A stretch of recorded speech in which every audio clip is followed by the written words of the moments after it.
السلام علیکم، کیسے ہیں بیٹا؟ چونکہ میں تھوڑا سا دیر ہو گئی ہے تو لیکچر تو آج نہیں ہو سکے گا۔ آج میں آپ کو ایک ایسے بندے سے ملاتا ہوں جس نے یہ بک لکھی ہے، زاہد منیر عامر، لمحے کی روشنی۔ یہ اس کا تعارف فکریات کی دنیا میں ڈاکٹر زاہد منیر عامر کا حصہ۔ ان کی کتابوں کے نام لمحوں کا قرض، یہ لمحے کی روشنی، لمحوں کا قرض، نوجوان نسل کے فکری اور جذباتی مسائل۔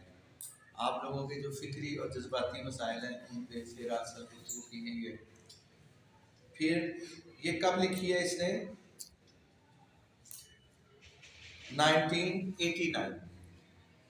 اس کے بعد اس نے اپنی دنیا آپ پیدا کر 1989، آرزو 2002، آئینہ کردار، اخلاقی تصورات اور تعمیل شخصیت، یہ جولائی 2003 میں پہلی دفعہ چھپی۔ محبت امتحان ہے 2004،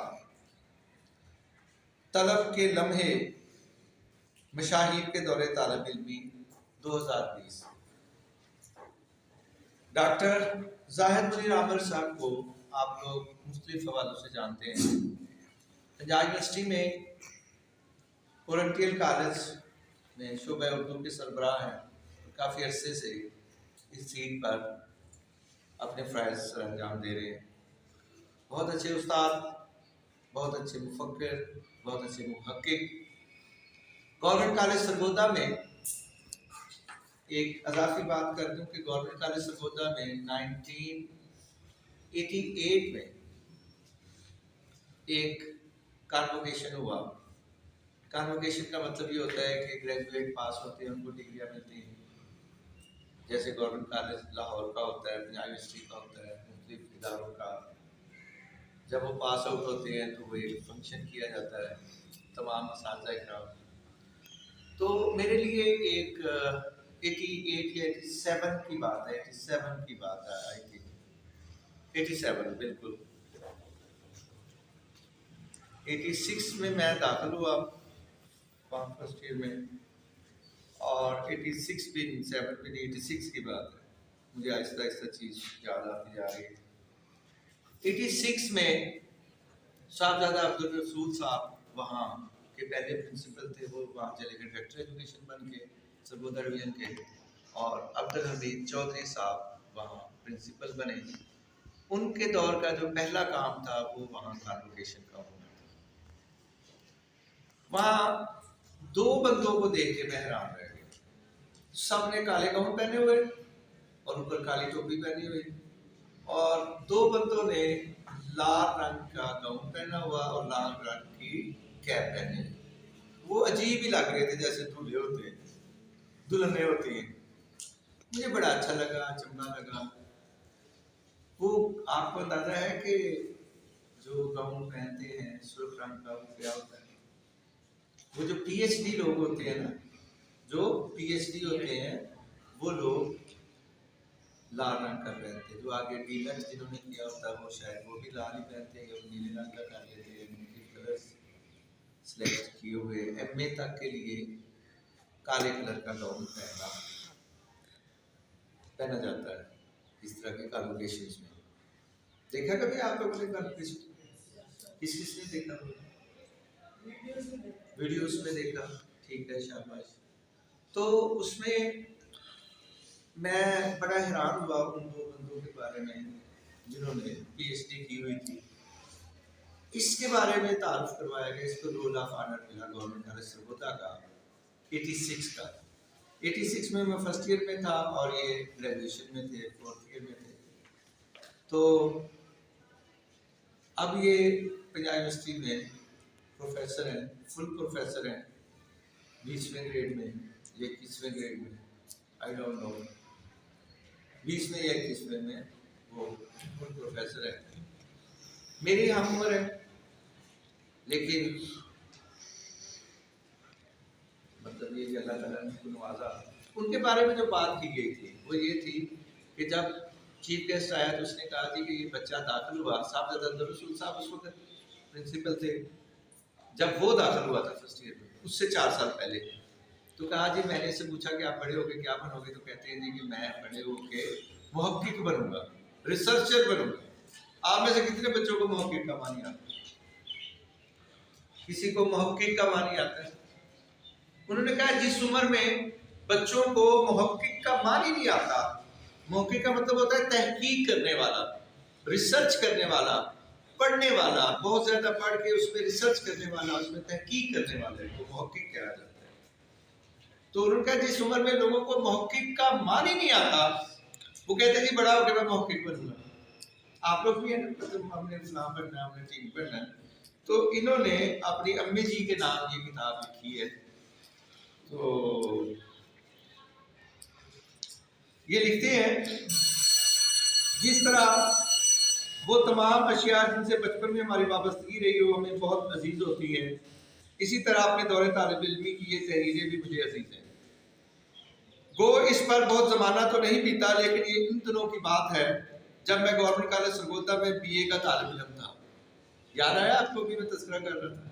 اس وقت ان کا تذکرہ کیا گیا کہ یہ شخص جس کو رول آف آنر دیا جا رہا ہے ڈاکٹر، اس وقت تو زاہد منیر احمد، اب ڈاکٹر زاہد منیر احمد پروفیسر، کہتے جی میں BA کا طالب علم تھا، مجھے اپنے مطالعے کے لیے ایسی کتابوں کی تلاش رہتی تھی جو میرے ان دنوں کے مسائل و معاملات پر میری رہنمائی کر سکے۔ نہ جانے کیسے، مگر ہوا یہ کہ میں ہر تلاش میں ناکامی کے بعد اس موضوع پر خود قلم اٹھا لیتا اور اپنے طالب علمانہ مطالعے مشاہدے کے نتائج پرلے قلم کر ڈالتا کہ وہ خود لکھنا شروع کرتے تھے جو اس کے مسائل تھے، اس کا حل کیا ہو سکتا ہے۔ میرے دور طالب علمی کی تصانیف جن کا سلسلہ میٹرک کے زمانے سے شروع ہو جاتا ہے، ایسی ہی کوششوں کا ثمر ہے۔ یعنی کہ آپ کی عمر میں ان لوگوں نے کتابیں لکھنا شروع کر دی، تحقیق کرنا شروع کر دی۔ انہی دنوں مجھے اصول علم کے آداب سے متعلق کسی اچھی کتاب کے مطالعے کی خواہش ہوئی۔ فضیلت علم کے باب میں تو بہت سی چیزیں مل گئیں اور اس کے نتیجے میں ایک چوتھے کھونٹ کے سفر پر نکل کھڑا ہوا، جس کی تفصیل کا یہ محل نہیں، لیکن اصول علم کے آداب پر واجانہ نااحسانہ رنگ کے ایک آدھ کتابچے کے سوا حسب دلخواہ کوئی کتاب دستیاب نہ ہوئی۔ چنانچہ میں نے ایک منصوبہ بنایا، طویل غور و خوض اور مطالعے کے بعد تحصیل علم کے آداب کی ایک فہرست تیار کی۔ طالب علموں کے لیے اپنی رہنمائی خود کرنے کی کچھ آزمائشیں بنا ڈالی، ماہرین نفسیات کی کتابیں دیکھی اور ان کی روشنی میں اپنی تیار کردہ آزمائشوں کے چارٹ مرتب کیے، جن میں مختلف مدارس کے سوالات قائم کر کے ان کے فکسڈ اینڈڈ کویسچنز کے ذریعے شخصی رجحانات کی آزمائش کا طریق وضع کیا۔ بہرحال اس کتاب کے بارے میں پھر بات کریں گے، میرا چونکہ پیریڈ ختم ہو گیا، پیریڈ تو ختم نہیں ہوا تو ابھی بات جاری، میں نے سمجھا کہ میڈم آ گئی ہیں تو اس لیے ہمارے پاس ٹائم ہے، تھوڑا سا اس کو اور پڑھ لیتے ہیں، اس کے آگے چلتے ہیں۔ اس میں ایک جگہ پہ لکھتے ہیں کہ میں فقط زندگی کے بالعموم نظر انداز کیے جانے والے حقائق کی تفہیم کے لیے بعض چیزوں کا احساس بیدار کرنا چاہتا ہوں۔ اس لیے ہمارے معاشرے میں گھریلو نظام سے لے کر تعلیمی نظام تک کہیں بھی ان موضوعات پر گفتگو کا رجحان نہیں پایا جاتا۔ میں یہاں والدین اور اساتذہ کی ذہنی سطح سے بحث نہیں کروں گا اور اس میں بات مزید لمبی ہو جائے گی۔ ہم یہ دیکھتے ہیں اور ایک عام انسان دونوں مرحلوں سے گزر کر جب عملی زندگی میں وارد ہوتا ہے تو اس کی شخصیت پر بہت سے غیر حقیقی اور غیر ٹھوس تصورات کا غلاف چڑھ چکے ہوتے ہیں، اور ان مراحل میں یا ان کے بعد سے جو لٹریچر دستیاب ہوتا ہے وہ بنیادی طور پر 2 قسم کا ہوتا ہے۔ اولاً بہت ٹھوس علمی لٹریچر جس کی مفاہیم و مطالب کو اس کا ذہن سمجھنے سے قاصر ہوتا ہے۔ ثانیاً فوش مخرب اخلاق۔ دوسری قسم کا کون سا ہوتا ہے؟ جو ہم فوش قسم کا لٹریچر پڑھ لیتے ہیں، کتابیں پڑھ لیتے ہیں، جیسے عام طور پہ منٹو کا سمجھا جاتا ہے یا اور بھی دیگر جو لوگ ہیں۔ منٹو کا فوش بھی ہے لیکن وہ بڑا پتے کا بھی ہے، اس سے اخلاق بہتر بھی ہو سکتا ہے، لیکن ہم اس لٹریچر سے لچر لٹریچر ہی اس کو لیتے ہیں، لیکن وہ لچر نہیں ہے، بہت اچھا لٹریچر ہے، سمجھنے والا ہے۔ تو